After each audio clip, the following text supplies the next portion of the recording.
What's up, guys, and welcome to Week 5 Panic Room. Week 5 is completed. Let's take a look back at some performances here and see if we're panicking on anybody. Tony, how you doing? Good. How are you doing, Corey? Not too shabby. Kyle, nice to have you back, man. Hey, it's good to be back, man. I am prepared, just in case. Always be prepared. Just in case I start hacking up a lung here on stream, but I'm gonna do my best not to hit the microphone with it. Much preferred. Appreciate that. Good deal. Yeah, good to see you guys. Yeah, definitely, Kyle. Good to have you back out of your sickness, man. Thank you. It was a little rough going there for a little bit. I'm not gonna lie. I'm actually gonna connect here to Instagram too, so that we can get some questions over there in case anyone has them. So welcoming in our Instagram crowd right now, and then we can get this going. So let's see, guys. Y'all want to go game by game here and talk about some potential panics? Before we get cracking on that, I already have a panic right out of the gate. 13 missed extra points this weekend, the most in NFL history. So if your league requires you to start a kicker, hit the panic button. Yeah, if you have a kicker, definitely hit the panic button. I noticed that on our live stream Sunday, it was just missed extra point, missed field goal. It was insane how many missed kicks there were this week. Yeah, I think I'm going to go in a different direction. I'm going to go in a different direction. I think I'm going to hit the panic button on John Gruden tonight. As a Raiders fan, I can see that. Yeah. Oh man, that is no doubt right there. Also, Saran over here on Instagram says my opponent had Lamar but benched Andrews for Schultz. Ouch, that's a toughie. Ooh, that is tough. Who does that? Ooh, I don't know. Well, Schultz has been playing, kind of. He's been playing good, but you gonna bench Andrews for him? I mean, that's tough. What's up, JJ? How's it going? Thanks for dropping in. Yeah, dude, that's tough. That's tough, Saran.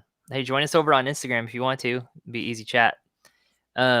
Just for the record, through week 5, not counting tonight's game, Dalton Schultz is tight end 4. So he's not crazy. That's true. So he's had some good performances for sure. Alrighty, guys, y'all want to get started on some panics? I mean, Kyle, that was a legitimate panic, though. Kickers, legitimate panic. That's crazy. Is that counting tonight? Blankenship's like block and miss and everything too. Those were field goals. It was extra points, so it was after the missed extra point. So we're not even counting all the missed field goals, which was a ridiculous amount as well. Yeah, there was tonight was the 13th missed field goal. It's the most in NFL history in 1 week. Woo! That's bad, fellas. I have no idea what the stats are on the actual just kicks, but I imagine the Green Bay game set the record on that by itself. Probably so. That was pretty pathetic. Yeah, it was pretty rough. All right, guys, let's get this rolling really quick. Let's hit our first game here, and let's talk about that Jets-Falcons. Actually, before we do that, do we want to hit those two specific ones that Seven mentioned on Insta? Nah, we'll get to them when we get to them. Okay. Yeah, let's go ahead and hit that Jets-Falcons game. Any guys y'all have in mind on that one? Not really. I guess we could talk about the Mike Davis, Cordero Patterson situation. I know Mike Davis still scored some points this week in junk time, but if you drafted Mike Davis thinking you had a starting running back, all of a sudden whoever grabbed Cordero Patterson off of waivers is looking like the smarter player right now. I'm pretty sure Cordero Patterson's taking that job, that starting running back job, 100% now. Well, I don't know if he's going to take it over 100%, but going into the week, Patterson was the number 2 running back on the season, which is just kind of blows your mind. Take that in for a minute. I think he was a number 5 receiver. So certainly he's been producing with the amount of touches he's been getting. Yeah, I mean, but you want to talk about Mike Davis? I don't disagree with you that I think we hit the panic button on Mike Davis a couple of weeks ago.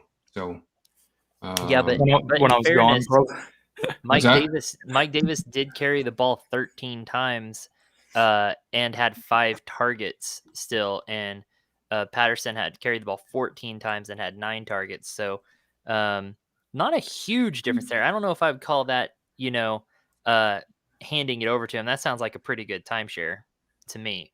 Patterson, though, does touch the ball a lot because of that receiver position too. So I think that's what comes to mind a lot for us. But in most games like this game, the Jets was different. He got 14 carries, but before that, it's been 7, 7, 7, and 6. So he's been being out-touched. 7 says it here too. 7 says Davis still out-touches CP. CP is just more productive with fewer touches. I don't know. I don't know if that's true though, because of the receptions. Like yesterday, Patterson had 7 catches. Yep. So even though they're kind of an even split to some degree coming out of the backfield with the carries, even if Davis has the nod, Patterson has been getting those looks in the passing game. So that I think that shifts things a little bit more in Patterson's favor. Yeah, I mean, Patterson's 7 receptions accounted for 60 yards, whereas Davis's 2 receptions. Sorry, he had 5 targets, 2 receptions for 8 yards. So not fantastic production catching the ball there, but he's also not lined up at wide receiver. So, right. I mean, I think Mike Davis has taken a back seat, but I don't know if it's a complete takeover by Patterson because, I mean, he still got 15 touches, Davis did. So it's pretty decent. To see what happens in a game, I guess, when the Falcons aren't leading. It's one game. It's against the Jets. Yeah, I think the fact that Atlanta was ahead at the end and running some clock got Davis a lot more carries than he probably would have otherwise. But yeah, I mean, if anything, because he did produce a little bit this past weekend, he might be an opportunity to sell and maybe flip him and get something of value. Yeah, moving forward. But I don't know that I would trust him on a weekly basis. Agreed with that. Mr. Sarcastic over here had Lamar and Mark Andrews for the win. Nice. Man, what a game by Andrews and Hollywood Brown too. Man, all those Sooner boys. A couple of our Sooner guys out there killing it. Something about Sooner players and comebacks this weekend, I mean, this is their weekend for sure. It was pretty great. So good for you, man. That is a good win probably for you right there. JJ asks, what do you guys think I was offered to trade DJ Moore and Miles Sanders to receive Joe Mixon and CeeDee Lamb? Oh, what do you guys think? Probably punctuation is key. I was offered to trade DJ Moore and Miles Sanders to receive Joe Mixon and CeeDee Lamb. That's interesting because Miles Sanders is essentially worthless. Yeah, he's worthless. Put me in, coach. I get more yards than Miles Sanders at this point, I think. Even with COVID lung. I know a lot of people still kind of down on CeeDee Lamb with unsure usage. What are you thinking on that, Tony? I can hear your hamster wheel going up there in your head. Yeah, as much as I'd hate to lose DJ Moore, because I think DJ Moore is probably the best player in that trade. If you could dump Sanders and flip him for Joe Mixon, Mixon has been surprisingly sneaky. I think he's right around that 12 range. And in CeeDee Lamb, I think it could be a great buy low opportunity on CeeDee Lamb. Whoever it is that owns CD maybe saw him produce in yesterday's game and thinks maybe he can find a taker for him. But CD isn't going anywhere in that offense. It's just a matter of time before he starts to get a little more consistent in that passing game. So I might actually, I think I might actually do that. I like to see the rest of the roster, but it's definitely CeeDee Lamb is definitely on the kind of on the board as a great buy low candidate. Yeah, what do you think, Kyle? Yeah, I'm kind of thinking the same thing. I mean, excuse me, guys. I'm sorry. For me, DJ Moore and CeeDee Lamb are close enough that if you can flip Sanders for Mixon, anytime you can upgrade your running back that significantly for that little, go for it. Absolutely. Yeah, I see that as you were trading one person with trade value for two people with trade value. Even if you're not high on CeeDee Lamb, he's got more trade value. Those two both have more trade value. So, yeah, I would say do that as well. So if you've got that sitting there, I would go ahead and hit accept on that if I were you. Also, I think P. Ryan's going to the COVID list. Mixon was already playing this last week, so I think Mixon's fine going forward. Back at their running. Sanders has just been horrendous. So horrible. I don't see that turning around. Gainwell is gaining some traction there. Hurts runs the football. I mean, I don't know what's going on with Miles Sanders, but I was gonna say they do really like Gainwell there in Philly. Yeah, but I mean, neither one of them got hardly any touches this week. I mean, they don't run the ball. So, well, Gainwell's been catching the ball, and he didn't even do a lot of that this week. They just didn't do much this week at all. Cool. So Aaron, what's up, buddy? Says I was up 32 points, and they only had Andrews. I'm actually pissed. Yeah, I don't blame you. That's ridiculous. That's painful. In 7, same situation. I was up 38 and Plug got 42 from Andrews. Holy cow. Yeah, that's rough, man. Well, I needed Andrews to get less than 20 for me to win in a league, and he had a career night. So, Yeah, that looks like Andrews won and lost a lot of stuff for people tonight. Hey, guys, if you're on here, you're new, you haven't subscribed, go ahead and hit the subscribe button, like this video for us. That helps, goes a long way.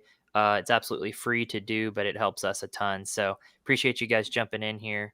And we'll answer all the questions here. Let's see. JJ says, I have Zeke, Miles Sanders, and Elijah Mitchell at running back, and wide receivers. I have Tay.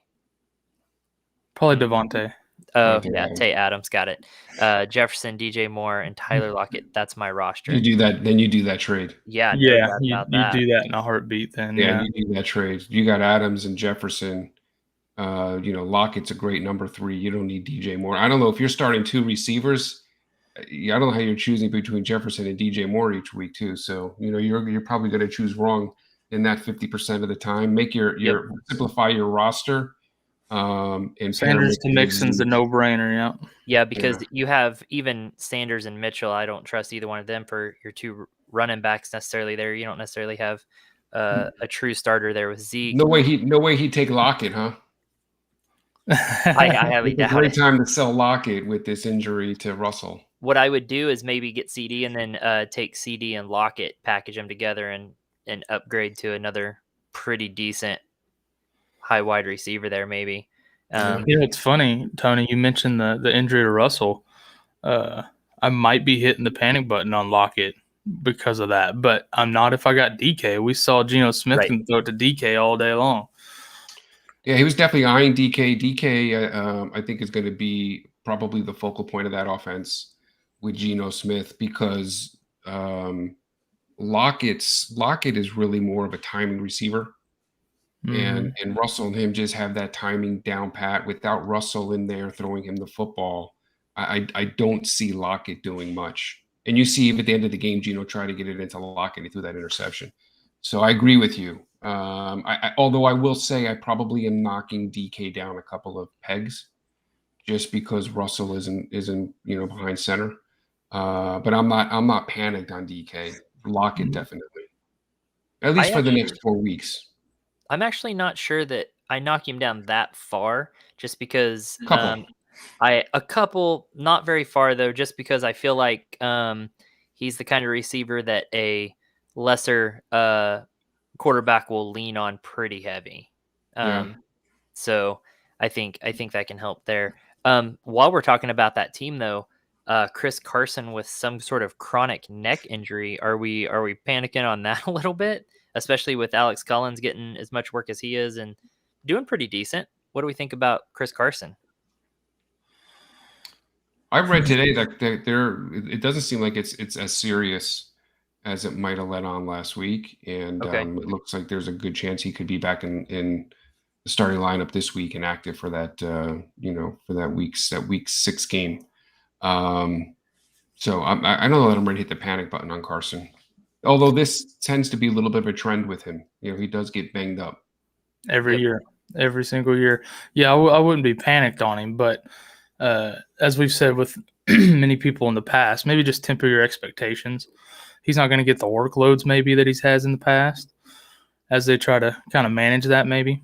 Get Alex Collins and DJ Dallas a little more involved, Homer, some of those guys like that. So, he's not going to be your low-end 1, high 2 type running back you probably drafted him as, but I'm not panicked on him yet. He's still going to be a solid flex at worst, I'd say.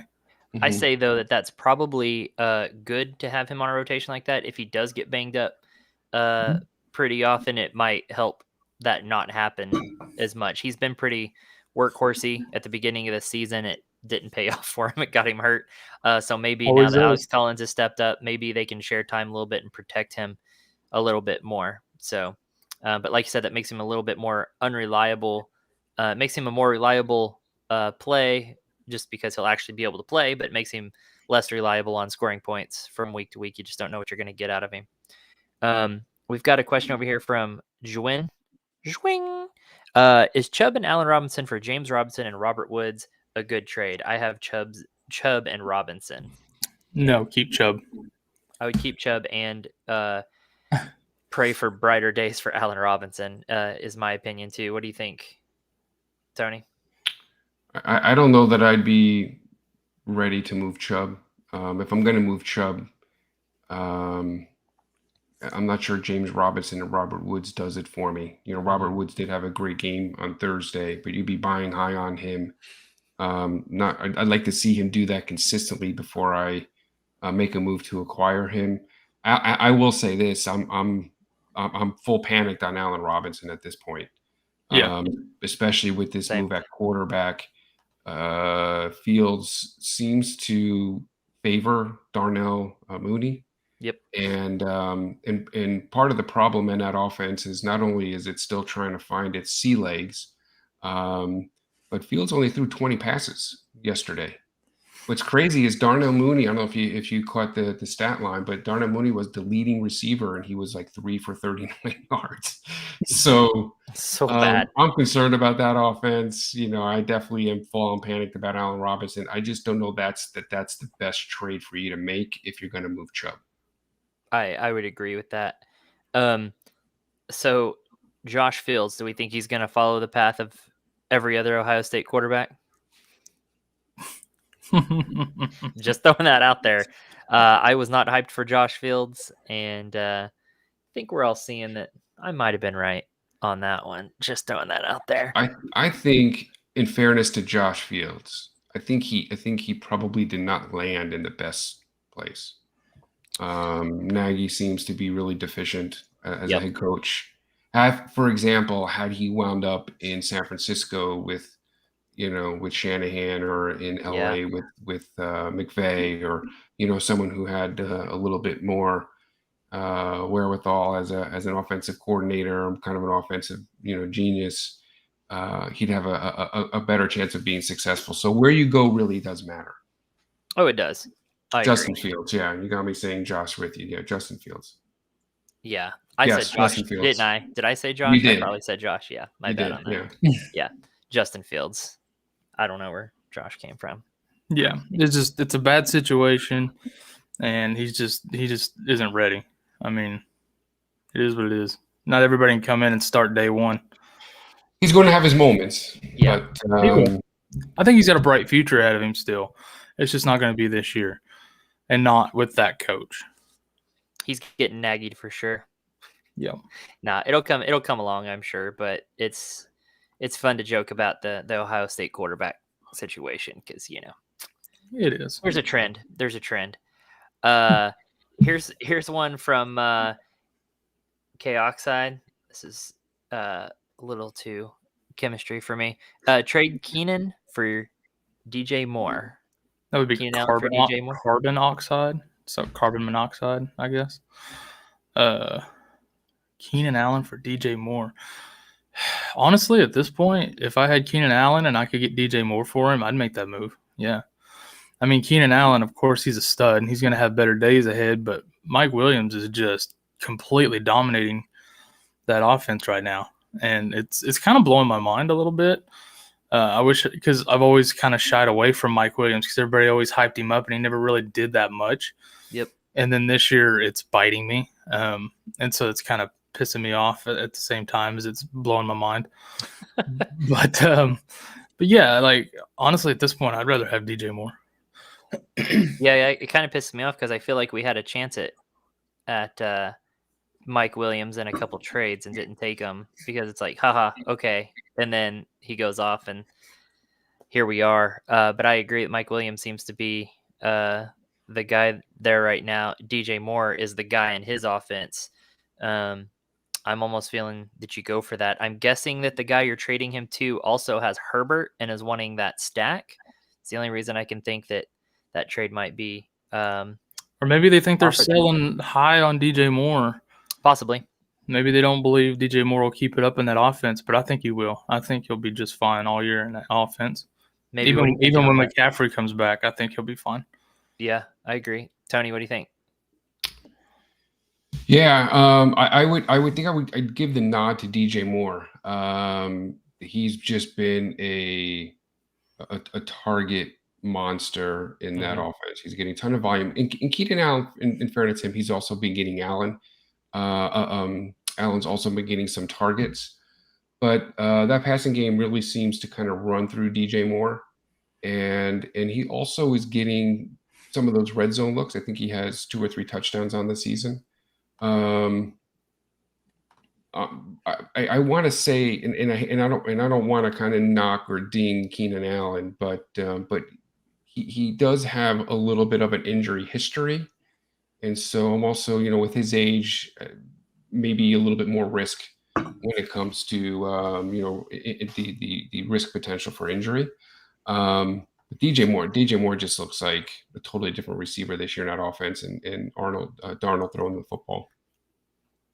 Yeah, Darnold has done. I agree. Buying low on him this week, I think.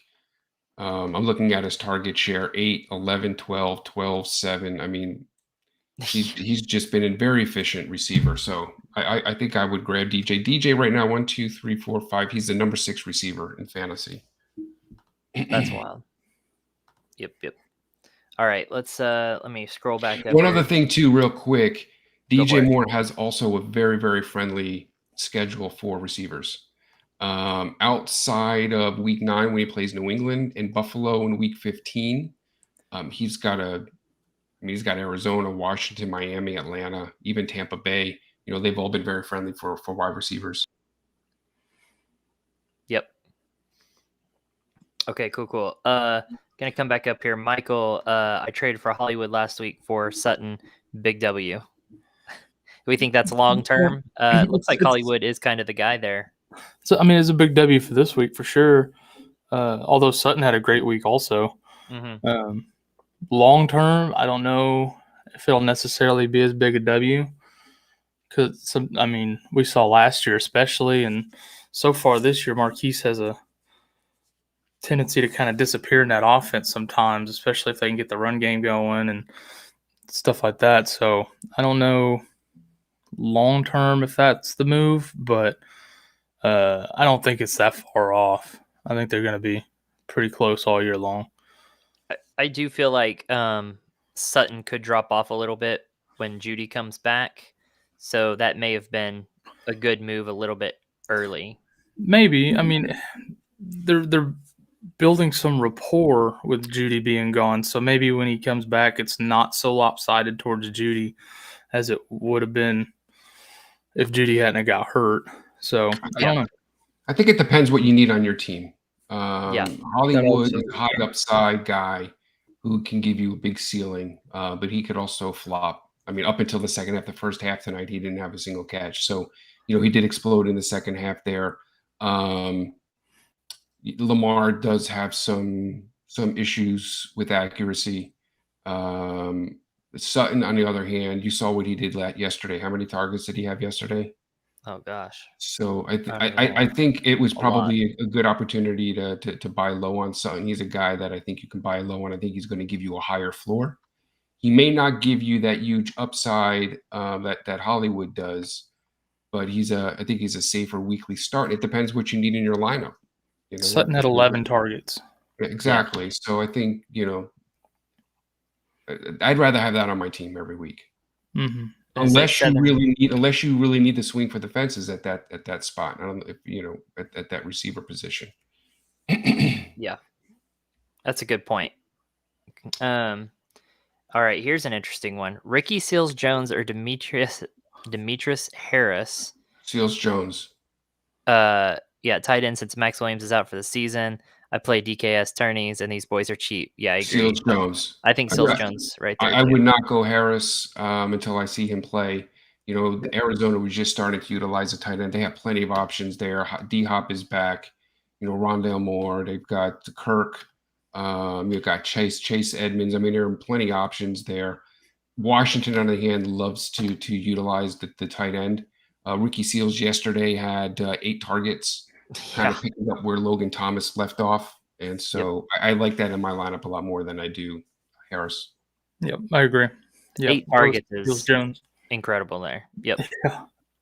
So I would go that as well. Let's see. I feel like we're floating more into our boom bust interactive type stuff than panic room type stuff here tonight. I agree, but hey, it's fun. I just want to talk football, so I don't even care. Really, Carson Wentz versus Houston or Heineke versus Kansas City? I think I'm going Heineke versus Kansas City because everyone's getting theirs against Kansas City right now. That's true, man. Kansas City's defense is not looking good. And Wentz doesn't impress me, and you can run on Houston too. So I think I'm looking at Heineke, Kansas City. Yeah, I'm gonna agree with that actually. Hey, Kansas City has the 31st worst pass defense against the quarterback in fantasy this year. So you're gonna be hard pressed to make a case against Taylor Heineke. He also threw 40 passes yesterday, so the volume is there. He's throwing 35, 40 passes a game. That's what you're looking for. 8 of them to Ricky Seals-Jones. right. 8 passes to Ricky Seals-Jones. So McLaurin didn't have a great game yesterday, but those games will be back. Let me tell you what. Let me finish my thought before you jump in real quick. The other thing too, real quick on Heineke is that game could turn into a shootout. And so you're going to want a guy who you're going to need him to throw the football to stay in that game. Expect Kansas City last week or this upcoming week to come out kind of really clicking on offense after being embarrassed yesterday night. And this is the first time I can remember in a long time that Kansas City has a losing record. So I look for Heineke to throw the football. They have a very porous defense. I definitely give the nod to him. Yeah. But if we really want to understand Philly Mike's conundrum here, it's that Heineke is a plays for Washington football team, and then he also probably doesn't like Carson Wentz very much, being a Philly fan. So he's in a conundrum there. So we know why you're having a hard time with that decision, buddy. Sorry for that, Mike. Let's see. Philly Mike has traded Allen Robinson and Thielen for Mike Evans. Yep. I know what my thought is. What do you think, Kyle? Yep, absolutely. I mean, Thielen does pretty good when he's getting his touchdowns. The last couple of weeks, he didn't have a touchdown, so it wasn't great. Allen Robinson, we've talked about extensively on here. Panicked on him 2 weeks ago. So Mike Evans is going off. I mean, he had a great game this week. He's pretty consistently getting targeted by Tom Brady right now, more than Godwin. And hell, even I think Brown is probably getting targeted more than Godwin right now for some reason. But I would do that too. Maybe Gronk being out helps. Gronk being out helps some, but that's a move I would make. What do you think, Tony? Yeah, I definitely do that deal. I think Mike Evans is obviously the best player in that group. A-Rob, I just want to get him off my roster. Thielen, if you can flip him for Mike Evans. Mike Evans has been getting a very strong target share. Tom Brady looks fantastic. And this guy, I mean, they throw the football a ton. So Mike Evans is going to get his looks. I'm looking at his target share here over the first few weeks, and he's had where am I at here? I just had it up and then I lost it. 6, 9, 10, 12, and then 8. Yeah, I want that. And he's had 2 I games want with 2 that. touchdowns. I want that target volume. He's carved out a role in that passing game. He isn't going anywhere. I think the guy who's more volatile is more of an Antonio Brown. He's and if you look at his numbers, I think over the first 5 weeks he's had 2 blow-up games, and then he had the one COVID game and a couple of games where he's basically disappeared. So Antonio Brown, I think, is the one guy who you'd have to convince me. But Mike Evans and Chris Godwin, I want to have a part of that passing offense. So, because who's the number 1 fantasy quarterback right now, Tony? I called it. I told you, Brady. Makes me sick. I told you. Makes you sick. Anytime he's had a full year. What's that? Every time you're right, it makes us sick to our stomach, Tony. I know. You guys are sick an awful lot this year. I don't know about an awful lot. Let's makes like 3. This makes like 3 times. Patrick Mahomes versus Washington or Kyler Murray versus Cleveland. You skipped some, but I'll let you do okay, that. go ahead. I'm sorry. You no, we're here now. Oh, Tony's the host now. Look at me. He's the captain now. Patrick Mahomes versus Washington or Kyler Murray versus Cleveland. Tony, what do you think? This has to be a DFS question, right? Because there's no way you have both of those. Is that a DFS question? Yeah, it's got to be because he was asking DFS questions earlier. So yeah. Yeah. I mean, I don't know what the value is in terms of price, but I mean, I'm going Mahomes. I'd say pick the cheaper one. Pick the cheaper one. Just pick the cheaper one. That's the one I would go with. I don't know that would necessarily be my answer. I think Mahomes up against that Washington defense, they've got the worst, the number 32 defense against the quarterback in fantasy. So you want to start clear quarterbacks when they're up against Washington. And are they at home in that game, or are they playing in Washington? They're playing at Washington and at Cleveland. So, both of them are playing. I see a big bounce back game from Mahomes this week, coming off that loss last night. He was critical of his gameplay, and I just think they're going to dial in and come out ready to play against Washington. So personally, picking between those two guys, I go Mahomes. Yeah, I mean, if you have to, if money is no object, then obviously, go with Mahomes. But honestly, Murray had a bad game, so he'll probably want to bounce back also. If there's a huge dollar amount difference and you're looking to save some money, you're not going to go wrong with Murray. But I do think Mahomes is a better play. I agree. But they're playing Cleveland. Cleveland's defense, although they did give up points yesterday to Justin Herbert. They do have I'd rather pick the elite quarterback going up against Washington's pass defense. Yeah, I think I'm going to pick Mahomes there if money is no object. But I mean, if it comes down to a couple bucks and you go with Murray, I don't think you're going to be struggling too much. Exactly. I think you'll do decent. Yeah. All right. Another one that we skipped was James Robinson or Jonathan Taylor, rest of season, full PPR. Taylor, not even close. Yep. What do you think, Tony? Yeah, I'm looking at schedules. Taylor's got a nice schedule.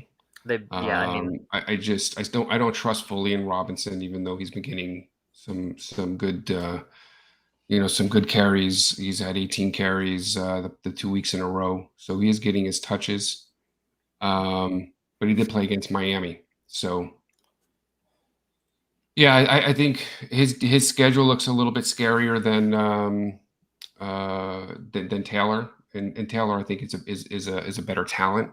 So if they can keep utilizing him the way they did in tonight's game, which is, I think, what they want to do is getting him the football and figuring out ways to get him out in space. So I give the nod to Taylor. Awesome. I am gonna just highlight this really quick. I did make him laugh with my Heineke Carson Wentz comment earlier. So, hey, my bad jokes can at least make somebody laugh. I'll take it. Though I'm not sure that I really care if I can make a Philly fan laugh or not. Being a Cowboys fan, he's gonna regret giving me any sort of props. All right, Justin Jefferson versus Carolina or Tyreek Hill versus Washington. Tyreek Hill, 1,000%. Yep, agreed. Yep. Washington has the worst pass defense in the league. And I almost said it earlier when you were talking about Mahomes having to bounce back. I was like, I almost see this being another Tyreek Hill show. I can't wait until Dallas plays them. It's going to be gross. Carolina's defense has been very, very good. They are in the top 5. They are in the top 5 pass defenses in the league. And so if you're picking between Jefferson and Hill, I mean, matchups rule. So you got to look at the matchups. Yep. Devontae Booker or Damian Williams versus Green Bay?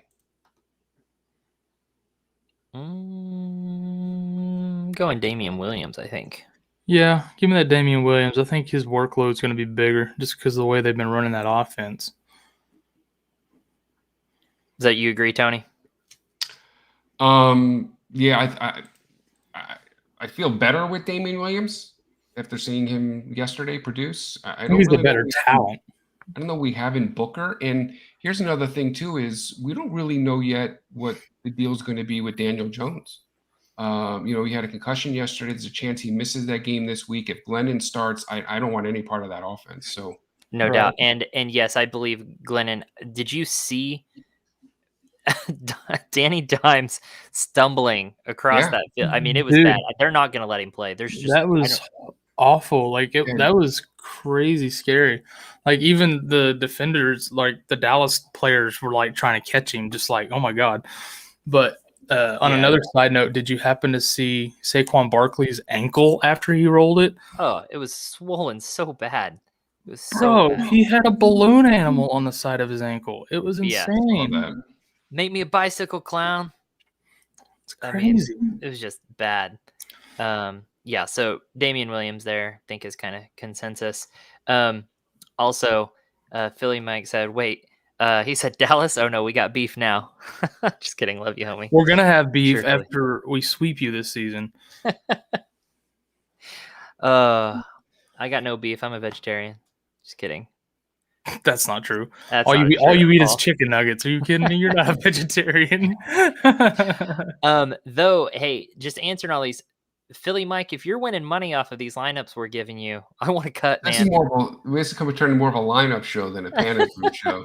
I know this is not the show we signed up for, but if next week he comes in here and his team didn't do good, there's going to be a panic show next week. He better at least subscribe to the network. Yeah, I better have a new subscriber after this. At very least, you better have a subscribe to the network out there. All right, here we go. We got more of these. These are nice little quick hits here. Woods versus the Giants or Mooney versus Green Bay? Ooh, what? Kyle, what do you think? Yeah, give me Woods. I just trust it so much more than I trust anything Justin Fields or Matt Nagy related right now. What do you think, Tony? Yeah. I actually did a trade last week and I grabbed trying to buy low on Mooney before he explodes. So I do like Mooney, but I am a little bit concerned after seeing yesterday with the so few pass attempts. Fields definitely seems to favor him, but I think you gotta give the nod to Woods. Yep. I'm trusting Woods there more right now. That could change in maybe after this week. We'll see. So right now. Daryl Williams versus Washington or Miles Sanders versus it'll be Tampa Bay. Not Casey. Daryl Williams. I'm not touching Miles Sanders. Philly Knight, even you know the answer to this question, buddy. Do not start Miles Sanders unless you're absolutely desperate in like a 12-team bye week. Here's my suggestion there. Maybe even go Gainwell there. They're playing Tampa Bay. they might have to dump it off to. If any running back is to play there, it's Gainwell and not Sanders. Agreed. That could actually play to Gainwell. I'd rather not play him either if I can help it. But yeah, but if you're gonna play one and you're looking to save some money there, then yeah, because also Daryl Williams against Washington. I mean, we were just talking about how much they're probably gonna throw the ball. So I don't know if I'm trusting Daryl Williams too much there either. That's just me, maybe. So, going back to earlier, we were talking about that swollen ankle. His ankle had a toe growing out of it. It's true. That thing was something. It was a conjoined twin coming out of his ankle. No doubt. Greg, Trinken. Okay, I like that name. Anyways, he said, should I put waiver claim in for Tony and drop Ayuk? That's interesting. What do you think, Tony? What do you think of Tony? I would. I don't think Ayuk is doing anything this year. I think Tony just showed ridiculous talent yesterday. And the week before, he also had, I think he had 13 targets yesterday. I think he had 9 targets the week before. Galladay is injured. Shepard is injured. Darius Slayton is injured. The whole team is banged up. And if he can stay healthy, because I think he had some type of an injury yesterday with his ankle. But if he can stay healthy, he has at least shown us the ability to produce real solid fantasy numbers, had a huge target share. So if I'm looking for someone on the season that I want to have on my roster, I definitely would drop Ayuk and pick up Tony. Tell us that stat you sent to us earlier on Ayuk. Yeah, Ayuk has had 7 catches on the season, and Tavon Diggs has had 6. That is ridiculous. Tavon Diggs being the cornerback for the Dallas Cowboys. Yeah, wasn't that it? He has another dropped one, so he almost had 7. So that's true. They almost have the same. I'm sick to death of doing this little dance with Ayuk. Will he or won't he? Will he or won't he? Like, I'm over it. Yeah. I'd give Tony a shot. Catches this season. I'd give Tony a shot. Diggs 6. That's ridiculous. That's so funny, man. I know you guys would appreciate that being Cowboys fans. I do appreciate it. That Diggs is playing good, man. Philly Mike said, you can sweep us, but we both know that bad man going to beat y'all playoffs. LML. Hey, shut up about our playoffs records, all right? You don't know us. He must be talking about Tom Brady, who already beat us once by 2 whole points. So it's not going to be the pushover people think. I'm just saying. Greg said also, should I hold on to Mitchell for now or just drop him? I'd hold on to someone to drop him for, I would hold on to him. Yeah, I'd hang on to Mitchell. I definitely would. I would definitely hold on to Mitchell. Remember, they have their bye week. They have their bye week this week, so that gives them another week to get fully healthy. He looked ridiculous week 1. I know it was against Detroit Lion defense, which is one of the best defenses to match up against with your running back. But Trey Sermon just doesn't look the part yet, and I think Elijah Mitchell is going to get the majority of that share in San Francisco. So I would hold him unless you need the roster space.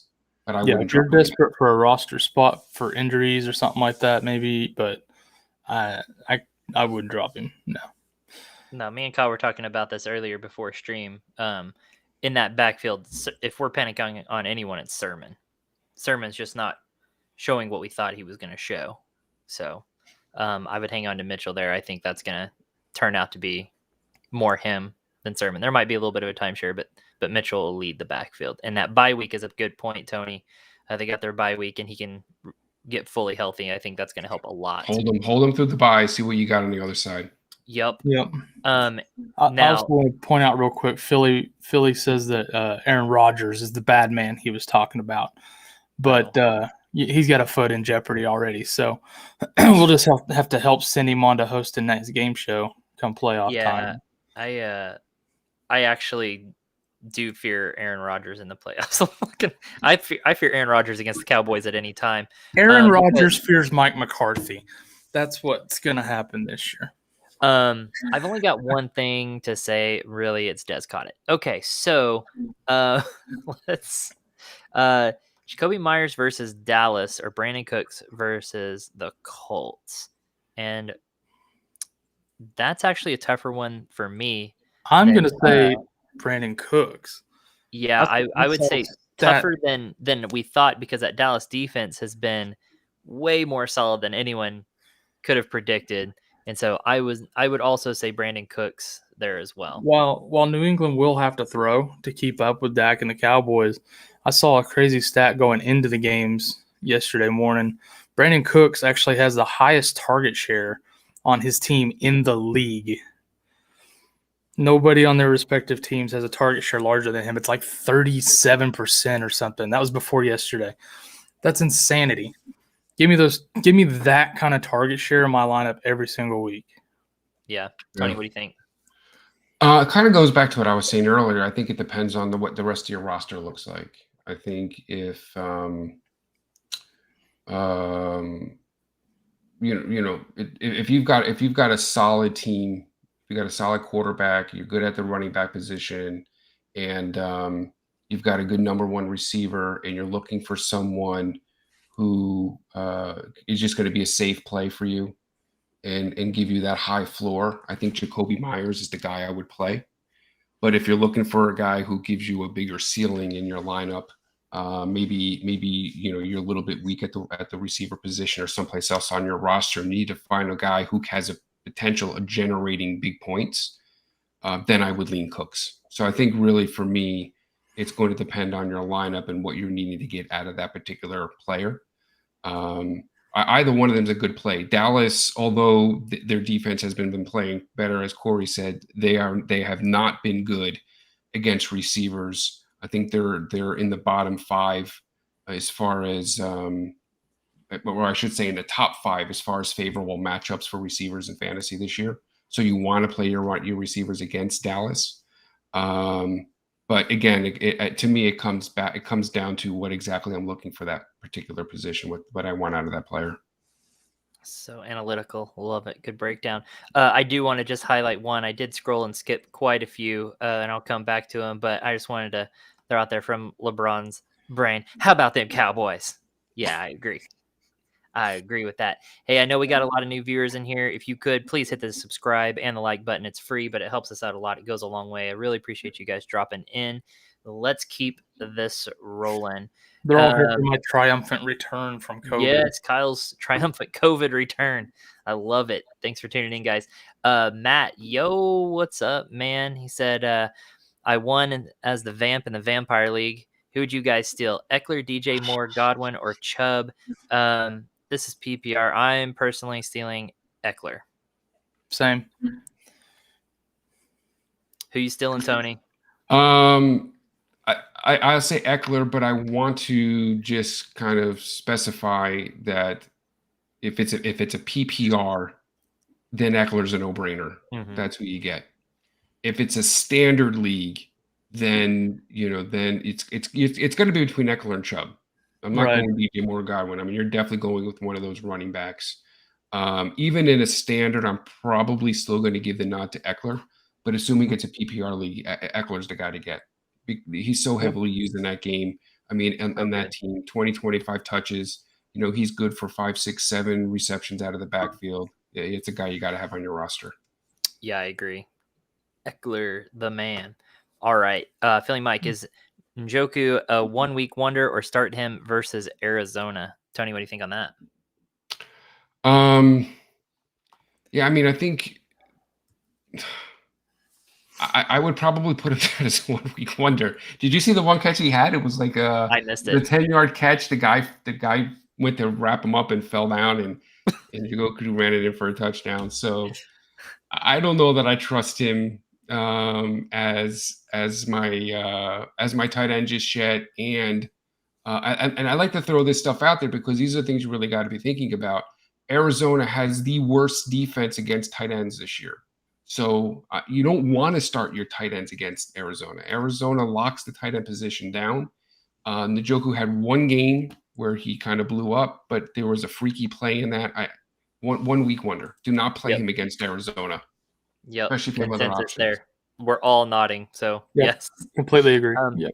Matt was just asking about Eckler on that Stealing That Vampire. He said, even if I have Dalvin, don't you want both of them? What do you mean? Or are you only starting one? Are you only starting one running back? I mean, if you have Dalvin Cook at the running back position, how many running backs do you start? Yeah, what's your starting roster there? While you're telling us that, I'm sorry. Okay, what are your receivers? I mean, if his receivers are that bad, then grab a receiver. Oh, he said my receivers are pretty bad. Damn, Philly Mike. I feel like he already had his answer. He wanted to see if we would verify it, and we didn't have enough information. I know, but you give. I mean, those players in a vacuum. You gotta. That's Eckler's the best out of that group. Matt, give us your lineup. Can you get Eckler? Can you get Eckler and flip him for a better receiver? I was gonna say it's more about hurting your opponent by taking their best player than it is about filling your roster out. It's both. I'm not gonna show it on screen because it doesn't warrant it. But Philly Mike says, I was born in 95. Right afterwards, Cowboys won their last Super Bowl. It's now 2021. I'm not even gonna say the rest of it, but you gotta understand me. We're all much older than that. Me and Kyle are. Like we're old enough to remember these Super Bowls, so those are still significant to us. Your franchise has won in history. It took that long, so.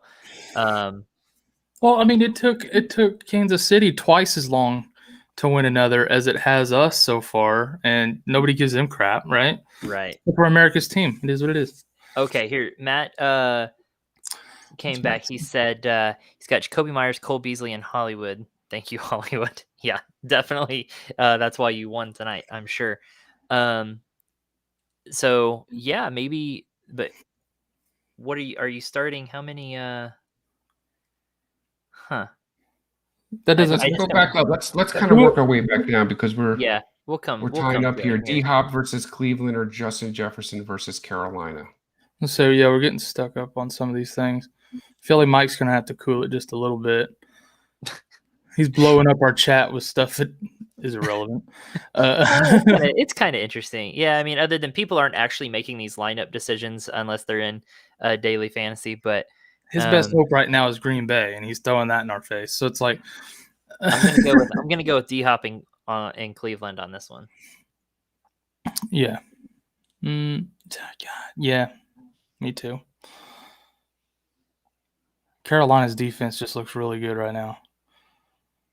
What do you think, Tony? Justin Jefferson looks really good too. He does. D-Hop looked great yesterday, and I think when you're talking about elite players, either one of them can finish as wide receiver one on the week. So when you're really splitting hairs here, go with the cheaper one.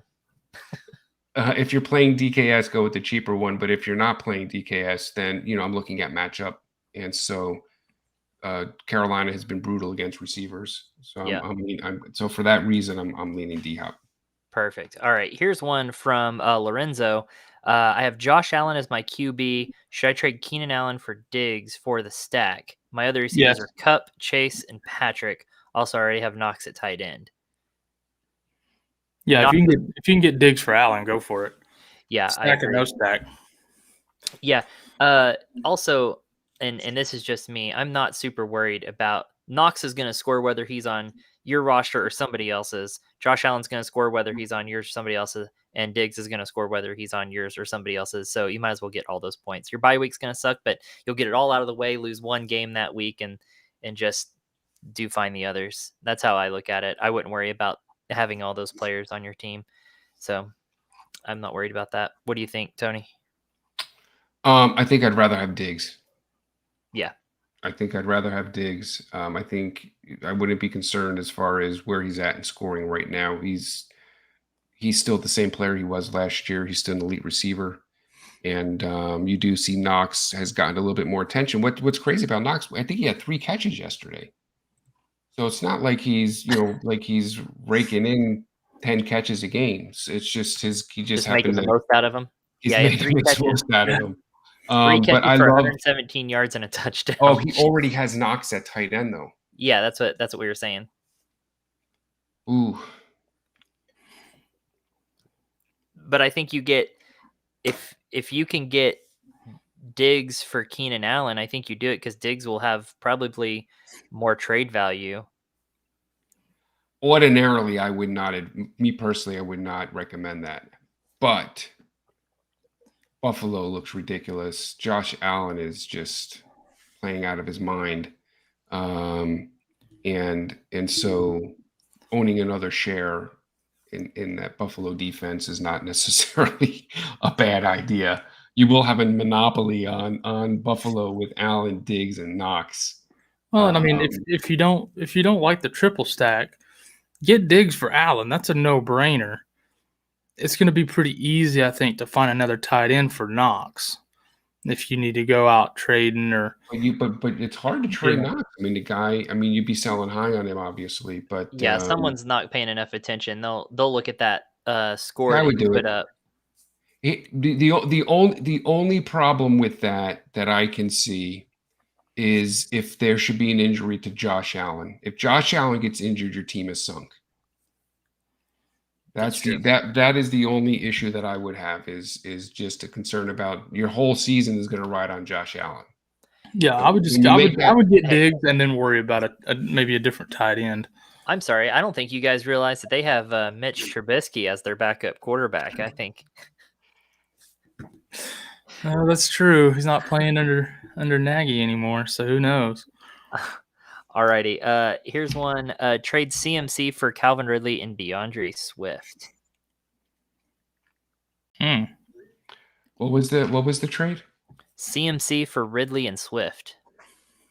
Why are you trading CMC? I wouldn't trade CMC, but if you were going to, I guess that's not terrible. I mean, we have CMC in a Swift is having a pretty good year. And actually, I've actually kind of looked at some stuff of trading CMC because we've been just decimated with injury and stuff. And it's like, do I cash in CMC to rejuvenate the team and get some wins, especially sitting at like 0-5 on one of those teams? And it's like, we got to do something. We have to do something to recover that. We've just had really bad luck. And like Ridley Swift would be something I would be interested in probably for that team if we had CMC. Where do you see that trade? I don't even see it on the thing. It was up a bit. It's on the screen right now. Yeah, it's on screen. Real quick, because as I'm scrolling through, I see JM worried about Diggs with Allen spreading the ball around. No, I'm not. Don't panic on Diggs. Yeah, Diggs is going to be fine. Diggs will be just fine. Care for how long? Okay, so I'm sorry. Yeah, I don't know that I would. I mean, CMC looks like he's coming back this week. Yeah. He almost came back this week. So past week, yesterday, yeah. So I think it just depends on your situation. I mean, I could see a situation where you're looking to revive, and this better be a full redraft league. That would be the only way I would do that. So I like Ridley. I think Ridley is definitely one of the guys at the top of my buy low list. Absolutely love Ridley. I mean, 100%. He plays 100% of the offensive snaps, 100% routes run. Huge target share. He's going to get his, but Swift is very up and down. I mean, it's a significant downgrade at running back to go from CMC to Swift, and I just don't know that Ridley makes up that difference enough for me to make that move. Yeah, I would see if you can squeeze a little bit more out of it, maybe if they have another running back, a better running back, or even wide receiver there. But I could see and understand a situation where that would be an option. All right, here's one from Daniel. Panic on OBJ.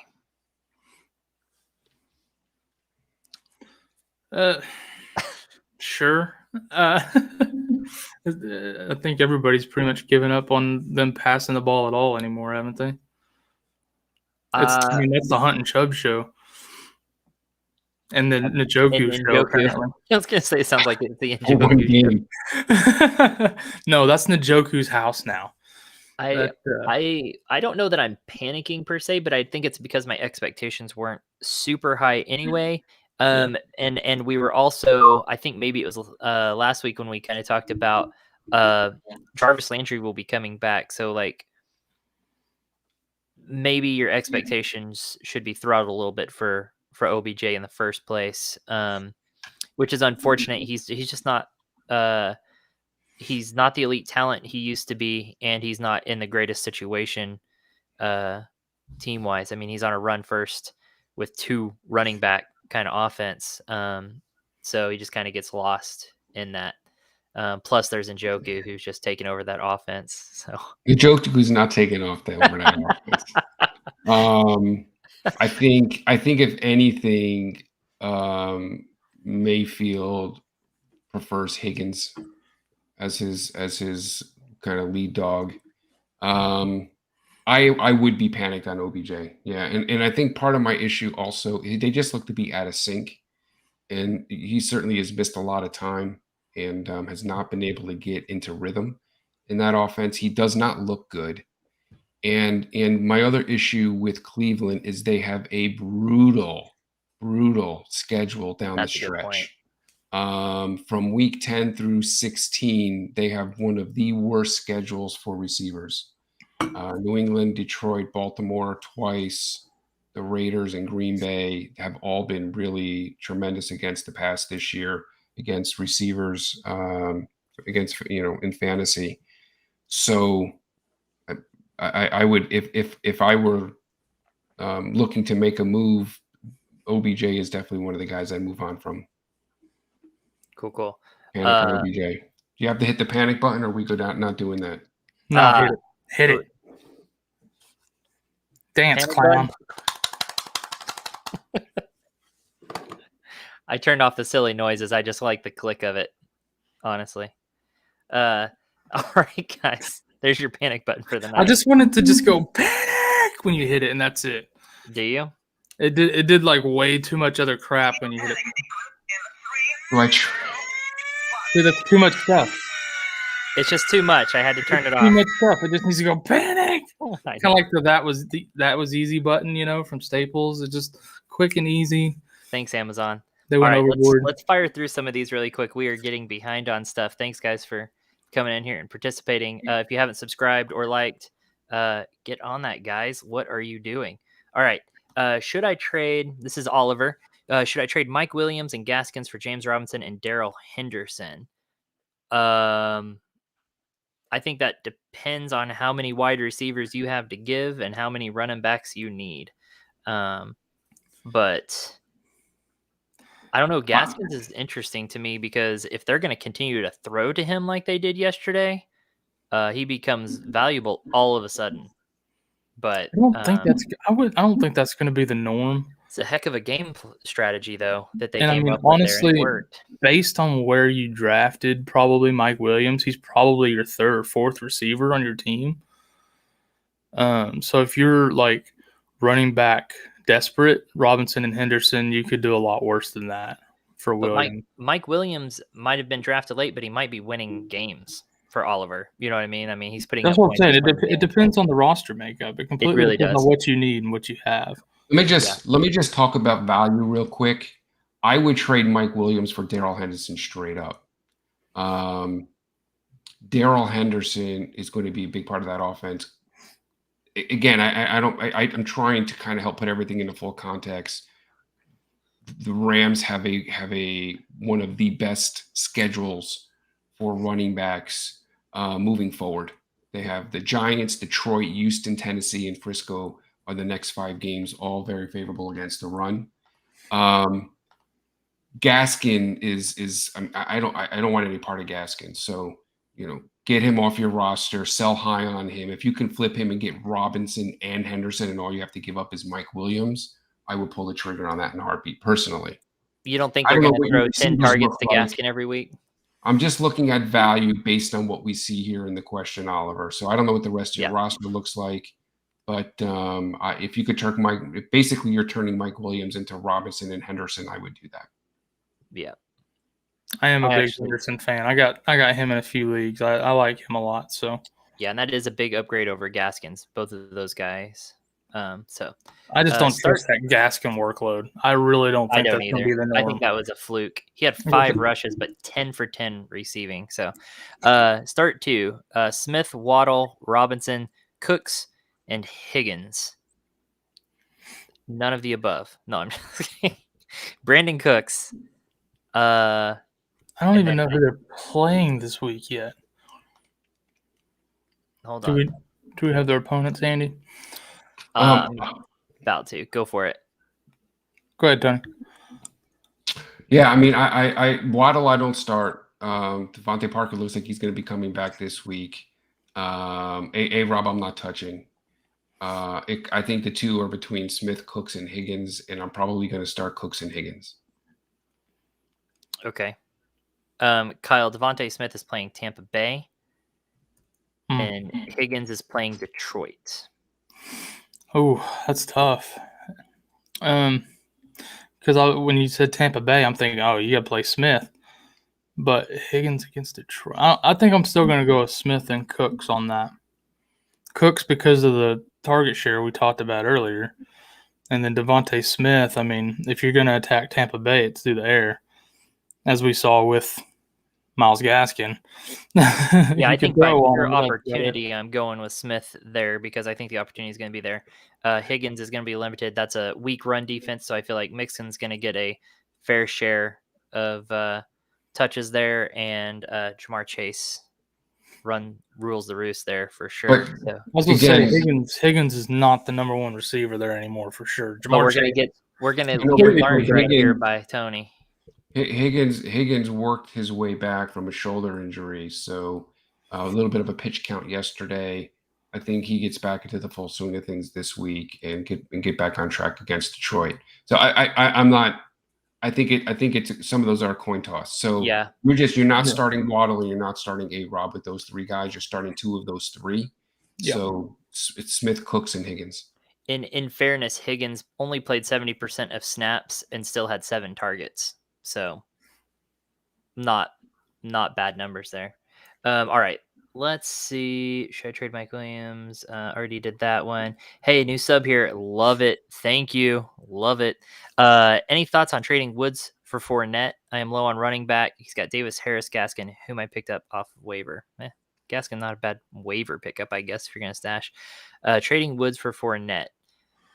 If you're going to trade Woods for a running back because you're running back needy, you can do a lot better than Fournette, I think. I don't know how much better he's going to do. I was going to say, I don't know, man.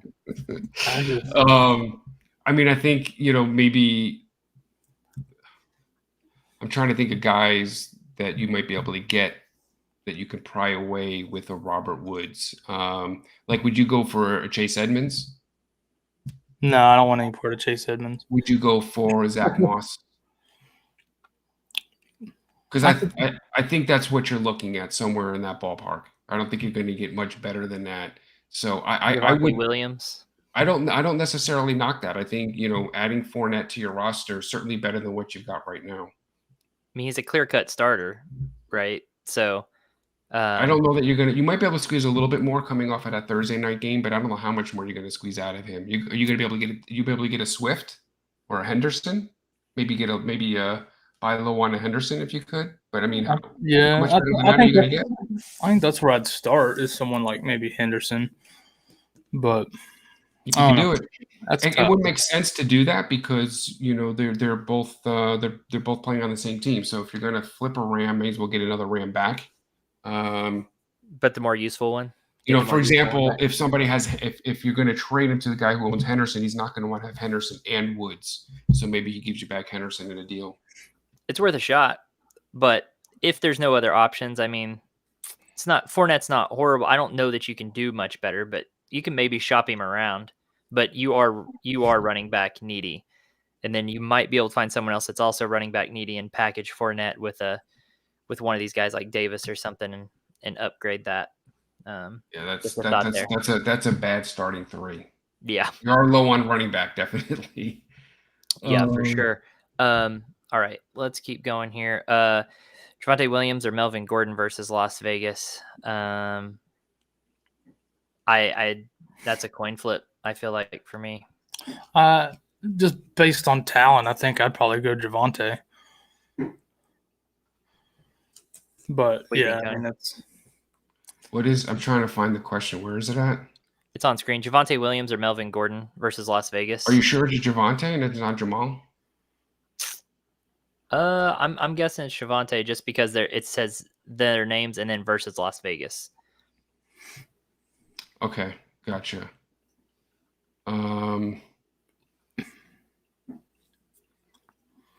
Yeah, I mean, I probably lean the same way.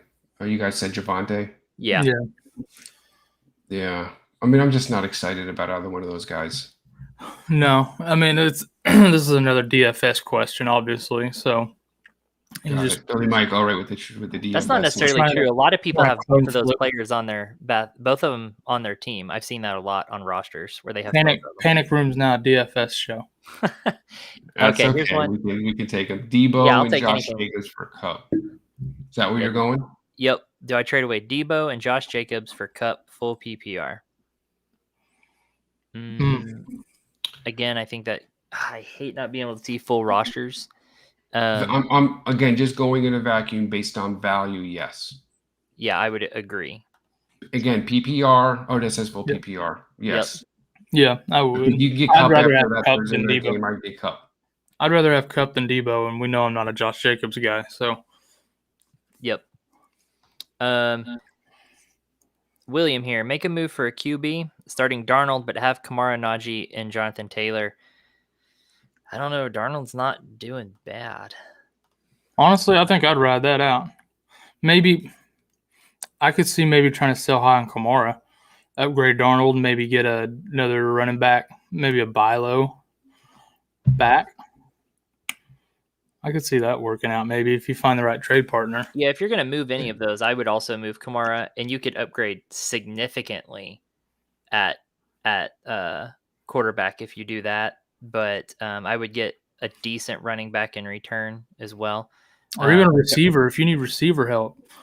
Darnold's get something 10. Back, with get rid of Kamara and Darnold for a QB and something, that you can use back. But if we're looking at Darnold's schedule, Darnold's been solid. I mean, look, he's got Minnesota, okay, Giants, Falcons, New England, Cardinals. Okay, Cardinals a little tough. That's in week 10. Then Washington, Miami, then they're bye. Then the Falcons, then the Bills at 15, which is probably going to be most first week of playoffs for people, but then Tampa Bay and then New Orleans. So I like his schedule quite a bit. I hate that he plays Buffalo in week 15, but otherwise I like that schedule a lot. I wouldn't panic on Darnold because he had one off week. But he's been solid through the first 4 weeks. He had one off week yesterday. He did still throw 37 passes. He did get a couple of picks. I just wouldn't panic on him yet. I'm not moving Kamara. I'm not quick to move any of those running backs, especially to try and upgrade at quarterback. At a top 10 quarterback.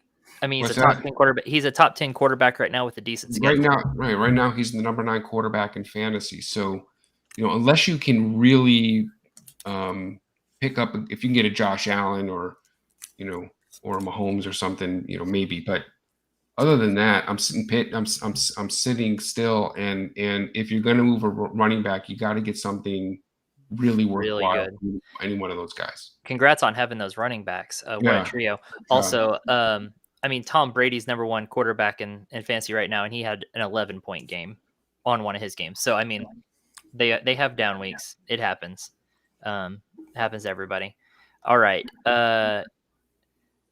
Okay, let's make this one quick. Lamb or Cooper versus New England full PPR flex.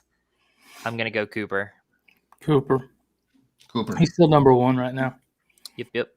The only thing with Cooper is just I know he played. Just check his health. Just make sure he's that he's no injury. He's been banged up all year already. Yeah. What's that? He's been banged up all year already. He's got a hamstring issue, so that is a little bit concerning. And Lamb is fully healthy, so I would just keep an eye on that throughout the week. And assuming that if they're both fully healthy, then Cooper. Otherwise, if there are some question marks there, then I might give the nod to Lamb. This is the one I want to go to. Here's the one I wanted to go to. Jay, are you concerned with Keenan Allen as Mike Williams seems like the wide receiver 1 of the offense? I'm a little concerned there that Keenan Allen has taken a little bit of a backseat. And if you can still get pretty good trade value out of him, I'm probably looking to do that. What do you think, Tony? I wouldn't say I'm concerned about Keenan Allen. He's still getting plenty of looks, so I think there's enough to go around that offense to support both Allen and Mike Williams. I think some games like yesterday, I mean, Mike Williams had an obscene number of targets yesterday, but I don't know that that's going to be the trend every week. So expect those guys to flip flop back and forth a little bit. I would not be concerned about Keenan Allen. Keenan Allen's going to be fine in that offense, and he's still going to see plenty of looks, plenty of opportunities. And just don't base your opinion on these guys off of 1 week. Well, he still had 9 targets too, and he had Keenan 6 receptions for 75 yards. Yeah. So Keenan Allen's target shares right now. You're not concerned about that. No. So 13, 8, 12, 11, and 9. Those are his targets. So still flirting either in double digits or flirting with it every week. And I know in week 4 against Las Vegas, he had 7 receptions, but for 36 yards. So not coming out to much there. But he's getting the target share, and it'll come. I just feel like at his draft, where he was being drafted at, his production isn't quite there. But that's happening with so many players this year. So, Yeah. So if that's what I'm basing off of, I'm concerned about half the league. So, what do you think, Kyle? Yeah, I agree. Like, I'm not concerned. He'll have his big games. He's getting plenty of targets and everything. So, Herbert's found a way to use them both, so why not, I like how my initial response is always like, yeah, I'm concerned. And then while Tony's talking, I'm like looking at stats and I'm like, oh, these target shares are pretty nice. He's actually playing better than I thought and stuff. And so by the time Tony's done talking, I'm like, oh, I don't agree with myself all of a sudden. I already know the target shares.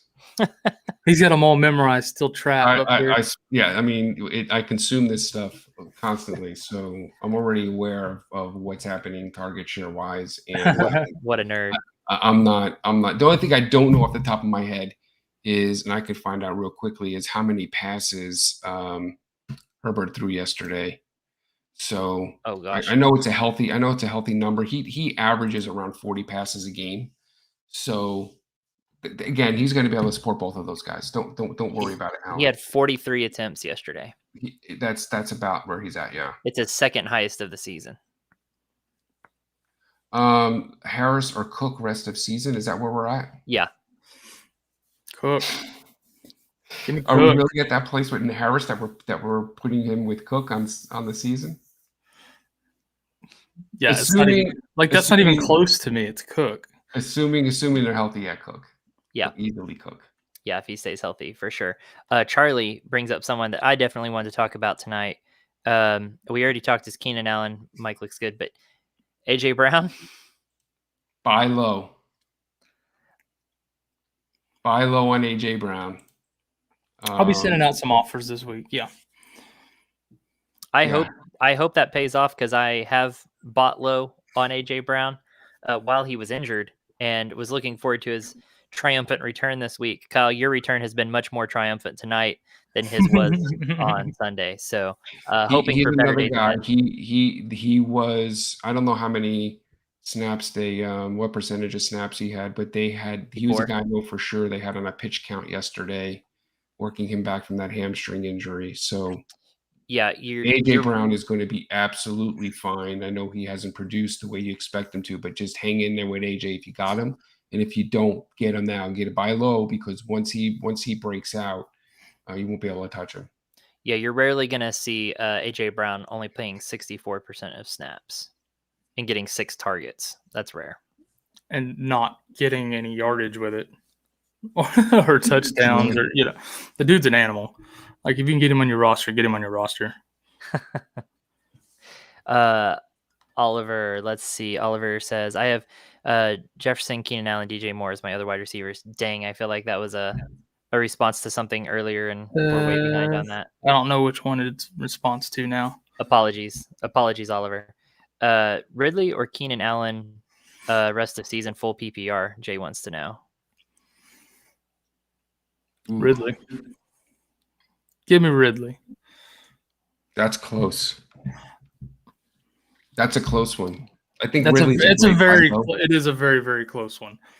But I think I would feel better with Ridley just because there's not a Mike Williams, although there is a Kyle Pitts who absolutely went nutty this weekend.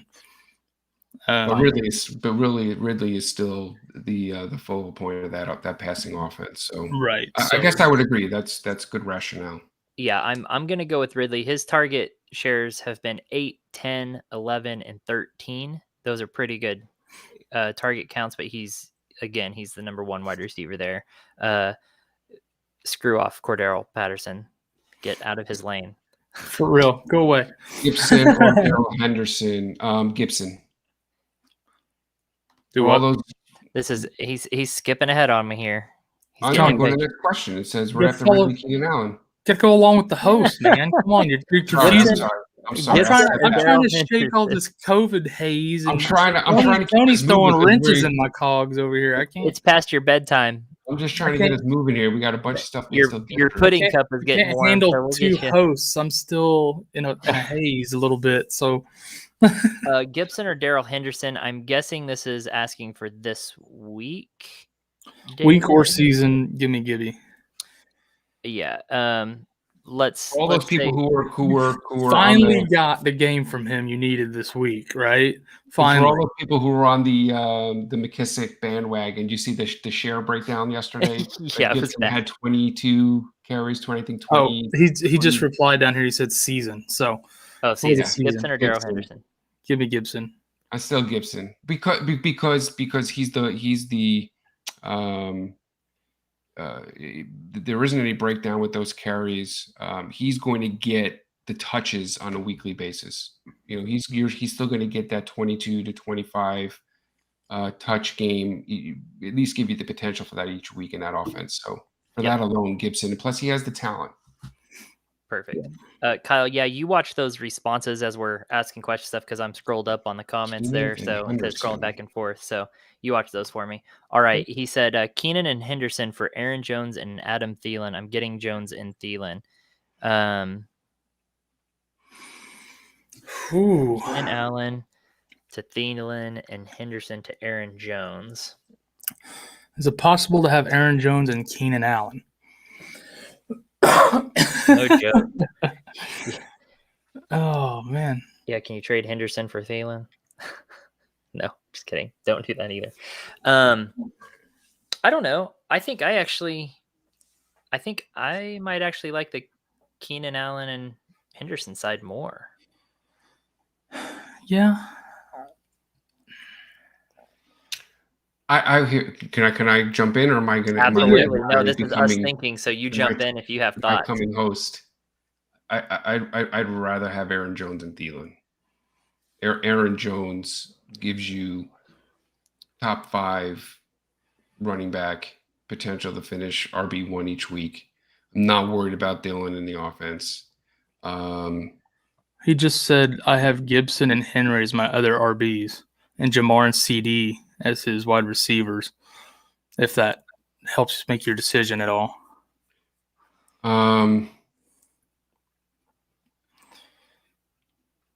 Yeah, I have Gibson and Henry as my other RBs. Are you playing a flex? Probably so. Damon the Beast. The Beast. Do you have flex, or are you just 2 RBs, 2 wide receivers each week? I'm assuming there's a flex. Yeah, I don't know many that don't have. Yeah, I mean, if you got a flex position, you got to get Jones. I was gonna say, yeah. Rolling out. To me, that definitely changes it a little bit because I was looking more like I think Keenan's probably better than Thielen season long. Yeah, and Henderson and Jones are fairly close, but if those are your 2 starting, he's going to be rolling out Henry, Jones, and Gibson. Yeah, that's sick. Yeah, get Jones and Thielen there then. To me, that's a no-brainer. You got CeeDee Lamb and Jamar Chase. Yeah, that's solid. Yeah, grab Jones, throw him in your flex, sit back and watch your championship roll in. Yep. That'll be a sexy lineup there. Each week have to that'd be a sexy, shall we say a sexy beast, perhaps? Yeah. Sexy beast. Okay, any concerns? What, go for it, Tony? What were you saying? I was just tying it up and just saying you gotta do something like that. That totally changes your roster, and you don't have to worry about deciding. You know who your guys are going to be each week. Right. Yep. That flips the league on its head. All right, Jay. Any concerns with DJ Moore considering Sam Darnold's performance? Not really sure he can keep up his performance from week 1 to 4. Again, not panicking on Sam Darnold's performance. It's 1 week. We saw it even from Tom Brady against New England stuff. It's just those kind of weeks happen. DJ Moore, solid rolling forward.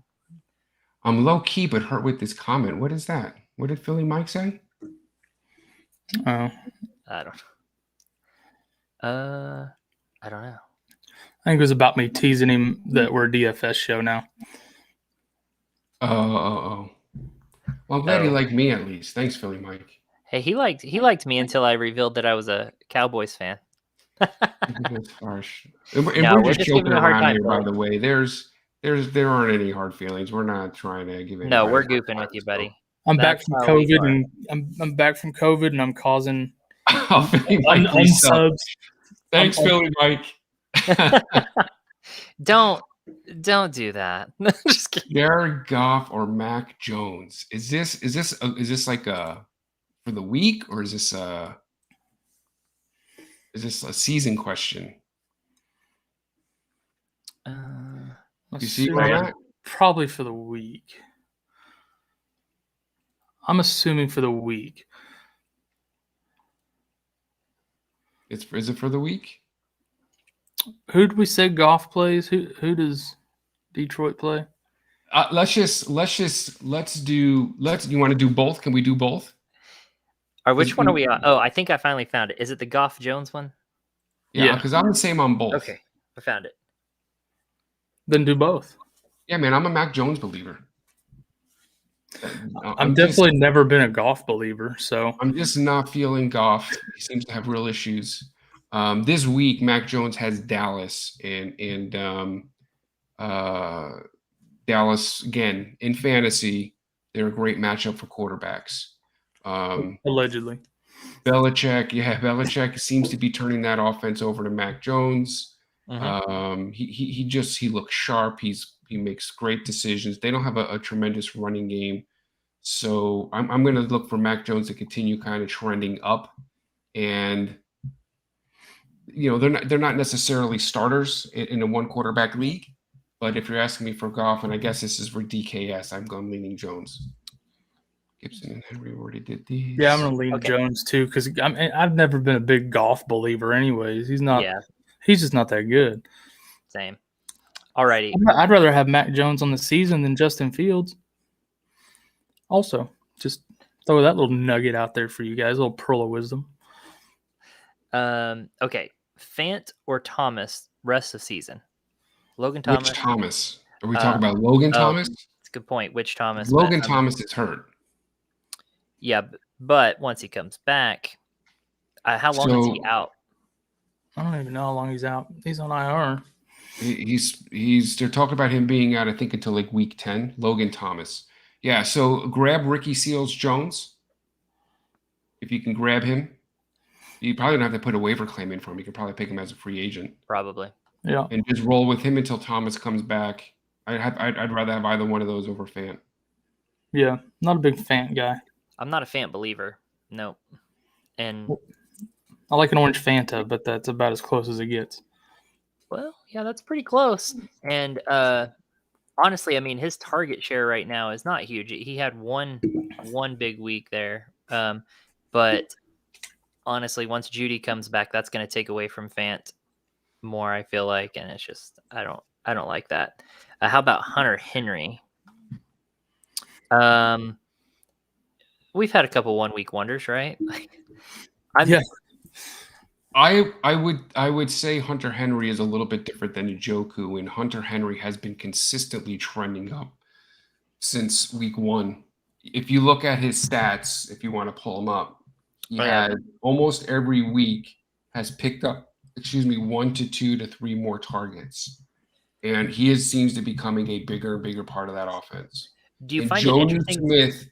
Jonnu Smith seems to be fading. So, which is weird, but yes. But it's weird because his target count's going up, but his snap count is going down. So that's kind of interesting. that I was not aware of. You did catch me on that one. He's down into the 60s. Like he went from 72, 81, 72 down to 68, 63%. If you got to pick one of those two guys there in that offense, though, I'm taking Hunter Henry. Over Jonnu for sure right now. Which he seems to have a connection with Mac Jones.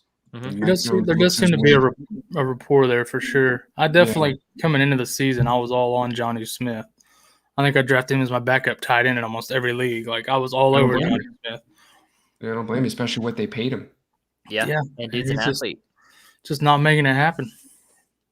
We kind of covered this earlier, Damon, but I think we're willing to jump in there and talk about it a little bit again. You guys think DK is going to be good with a backup QB? Yeah, I'll let y'all answer that while I go on mute to cough. Yeah, I totally think he'll be fine with Geno. Like you say, you might knock him down just a slight peg or two, just a little bit. But I mean, you saw yesterday, Geno's still going to target him relentlessly. So I wouldn't be concerned about him at all. Well, it wasn't yesterday; it was last Thursday. But yes, I agree with Kyle. Whenever the hell it was. Whenever it was.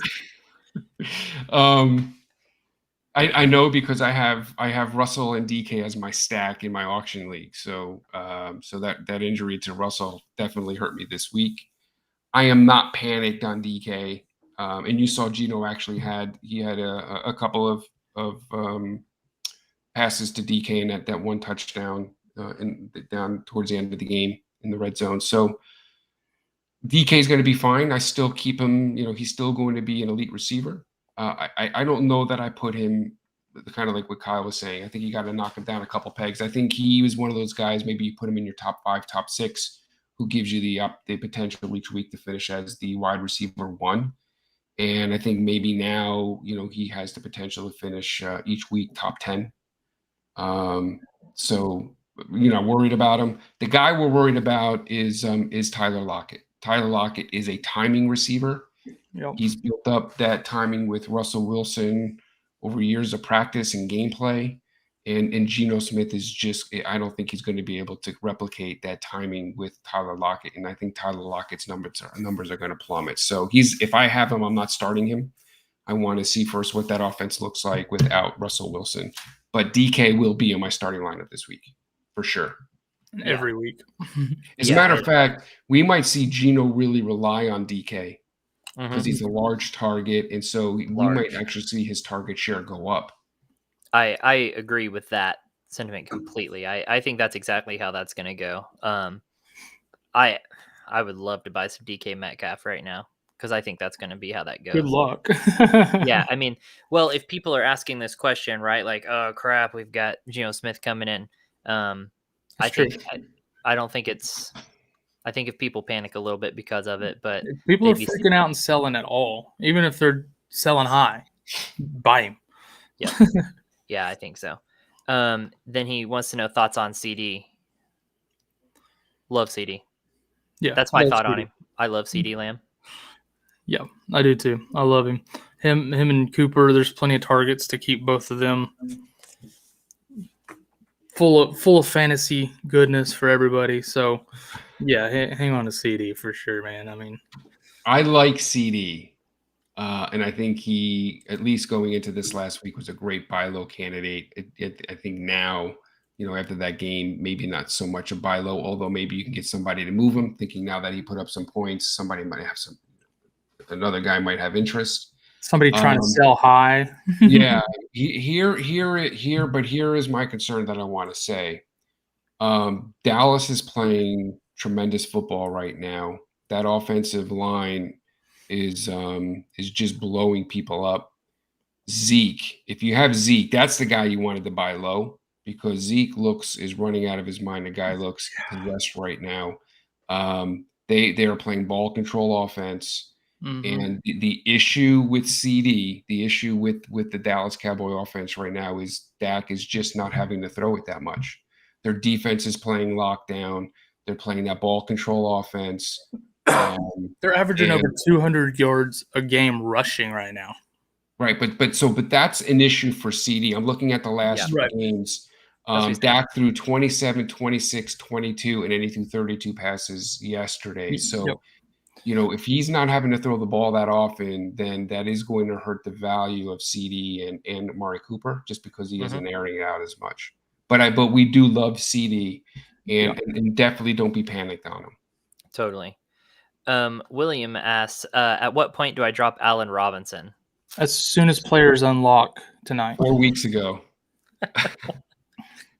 I can't believe we're saying to drop Allen Robinson. I never thought I would. I drafted him in so many leagues because I thought it was one of those like sneaky top receiver grabs, I was like, oh, I can't believe I got him in the 4th round. This is incredible. And now I'm sitting here going, drop him. I'm not dropping him. I have him in 2 leagues and I am holding on to him. I probably don't have the balls to actually drop him yet, but here's what I would do. If I'm desperate, if I need a spot, I wouldn't be opposed to it. Here's what I would do. Their schedule gets a lot tougher after the bye. So I would give them up to the bye, which is week 10. They've got Green Bay, Tampa Bay, San Francisco, and Pittsburgh, who have all been kind of middle of the road against the pass in fantasy. So see if, and remember, Fields is just starting. So give him another couple games, see if they can kind of get their offense together, and if Allen Robinson can start to produce like we expected him to. So I don't know that I would drop him just yet if you got him. That would be painful to drop him and then to watch somebody else scoop him up and him kind of get back on track. So at least wait through the Tampa Bay game, which is 2 weeks. Yeah, I'm to the point of dropping Ayuk. I'm not to the point of dropping Allen Robinson. That's insane to think that we could see him on waivers. Yeah, not doing that. And the fact that he would most likely clear waivers and no one would claim him. That's even more insane. Yeah, that's nuts. All right. Damon the Beast, what defense do you guys think? What defense do you guys think could be good? I have Ravens D right now. Cardinals defense ain't bad. You talk about picking up a defense on waivers? Yeah, I'm curious on that too. Or because you ain't looking to trade for a defense, I'm assuming. What defense do I have? Ravens. So, just stream defenses. Just look to see. You want to look. Yeah. So the Beast. You want to check waivers and see who's there and who the opponents are. You're not looking necessarily at the defense. You're looking at who the opponent is. Yeah, so a lot of time. Yeah. The Jaguars might be out there. They have Miami this week. So believe it or not, the Jaguars are not a bad play against the Miami offense. You have the Bengals, might be out there. I'm looking in on some of the lower defenses that are owned. They have Detroit this week. So the Jaguars and the Bengals might be a better start for you than the Ravens, depending on the matchup. Yeah, I wouldn't necessarily start the Ravens. That's for sure. But I do like Cincinnati if they're out there. What do we think about like the Colts might be out there? Maybe not. They're doing pretty decent, but Cincinnati might be a sneaky one to snag. You're not starting the Ravens this week against the Chargers. So No. Either one of those two defenses that I mentioned would be a better play than the Ravens this week. I agree. And they're about 99% going to be available on waivers. Yep. Both of them. Yep. Nice. Oh, the flow has stopped. We caught up, guys. Did we miss any? No, we did not. I made sure of it. We got there for a while where it was going so fast. I was just letting you keep up with it, and I was just trying to make sure nothing happened at the end. I was trying to. Well, you guys were asking questions for clarification. I was like, you keep up with those, and I'll keep up with this. So, anyways, if no one else has any more questions, guys, we've been going for 1 hour and 39 minutes. So it's been a fun one for sure. Definitely past Tony's bedtime. So that's my bedtime. I haven't been up this late in 2 weeks. Real quick, we did cover a bunch of players here, but just looking at the games real quick, can we just scroll through the games just to see, is there anybody that we want to throw out there, because it is the panic room? So do you want to close with any panics? we kind of touched on the ones I was thinking of. The only other one we kind of touched on him, and I don't know that it's necessarily a panic, but Chase Edmunds. How disappointed are we in Chase Edmunds? Well, we knew. Sorry, we knew Connor was going to vulture from the time they signed him, and honestly, that they've kind of just cannibalized each other. So, I don't want Chase Edmunds on my team. If I can get rid of him, I'll get rid of him. But I don't think anybody's buying right now. Well, last week was the week to move him. Mm-hmm. After that one, they had 120-something yards rushing last week, so that was the time to move him. It's going to be tough to move him now. So you're waiting for him to post a good week and then seeing if somebody can, if you get somebody to buy him. Yep. So I'm just looking real quick here. I guess there's one. Oh, there was one that jumped out, I guess, but he got hurt this week. But Clyde Edwards-Helaire, we've talked about him some in the past or whatever. I don't remember if we hit the panic button on him, but even if he doesn't get hurt yesterday, I'm hitting a panic button on that guy. He's just definitely. No, I mean, you're not going to. He's just not getting it done in that offense. Yeah. Well, now he's injured. We're going to be out a month or so. Yeah. Not great. I have one for you guys. Let me see here. Just kind of looking at the games. So we talked about AJ Brown. We haven't talked about Julio. What are your thoughts on Julio? I mean, I'm not panicked on Julio. I mean, he's out injured. I think he's kind of in the same boat as AJ Brown. If that offense just needs to hit a groove, and once they do, I think it's fine. He's not the Julio of the past, by any means. He will not produce like that. But I mean, I think you're not dropping him or really panicking per se because he hasn't been playing. So, but I would hang on to him if you have him. You've been hanging on to him this long, then keep him and see what he does. Yeah. Josh Jacobs. Josh Jacobs, I've never been a fan of. Okay. Were you going to say something on Julio? Oh, I was just going to say with kind of just pile on to what Corey said about that offense. AJ Brown hadn't been healthy. Julio hadn't been healthy. It's been the Derrick Henry show. Hopefully they start getting these guys back. They can find their groove, and AJ and Julio will kind of start having those big games you expected when you drafted them. Yeah. I feel like I'm starting to lose my voice a little bit here, fellas. I apologize. Well, let's wrap it up. It's been a long podcast, so it's been a fun one, though. We're good. Definitely. Much appreciate everyone dropping in and asking your questions and hanging out with us for almost an hour and 45 minutes.